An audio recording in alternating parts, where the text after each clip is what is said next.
Hello, everybody. So Tony Childress posted something on Instagram that's been on my mind a lot lately. So someone stated they wanted to be a competitive bodybuilder, but they wanted to eat what they wanted, and they still wanted to party, live the party lifestyle, um, and they didn't want to take performance enhancing drugs, and it just kind of made me laugh, right? Because the person was pretty much delusional. So I've been a member of, you know, and a moderator on the bodybuilding message boards since 2001. And this is the stuff I see it all the time, right? And I even get it from some of you all on Facebook and Instagram, looking for magic ways, to look like a Calvin Klein model or um, a competitive bodybuilder. And let me tell you something. The secret is there is no secret, right? It takes effort and suffering. You have to put in a lot of work. You have to eat the same things over and over again. Chicken, rice, vegetables, repeat, or steak, rice, and vegetables, repeat.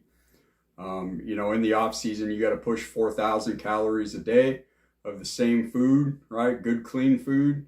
Even when you don't want to eat, even when you don't feel like eating, you feel full, you just got to keep pushing them. And then, during, contest prep, you're doing you're eating the exact same foods, but now you're in a 1,000 to 1,500 calorie deficit. So I've heard people complain, that their calories are low. They're eating less than 2,000 calories and they're 150 pounds. And I was like, well, that's funny because there's guys that are 260 pounds, bodybuilders that are eating the same amount of calories as you are, right? So you just got to you got to push through. You just got to struggle, right?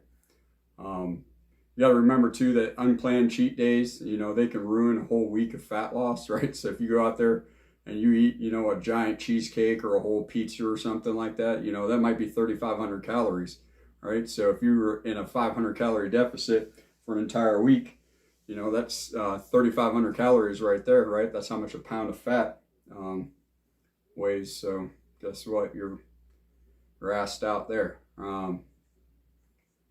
Training programs, they vary across the spectrum of fitness. There's no right or wrong way, be it low volume, high intensity, high frequency, or high volume, low intensity, high frequency. You do whatever works for you. However, there's one thing that's nearly 100% true. If you want to look like a bodybuilder, you have to eat like a bodybuilder. There's many stories of pro bodybuilders that, they're kind of lackadaisical in the gym. They don't train very hard, but one thing that they always do is they eat like a bodybuilder, right? So, and that's what's made them competitive in what they do. The only thing I want to add about training is you do have to train hard, right? So even when you don't want to, right? You have to do cardio even when you don't want to, right? So plain and simple, you just have to put in the effort. You have to suffer.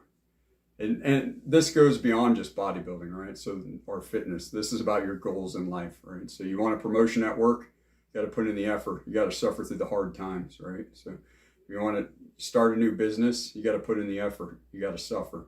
And, you might have to set off, 10% of your income, and that causes you to eat tuna and ramen noodles for a while, right? But guess what? You just got to put in the effort and you got to suffer, right? So there's no magic pill for hard work, all right? So that being said, go out there, do great things, and let's fucking go.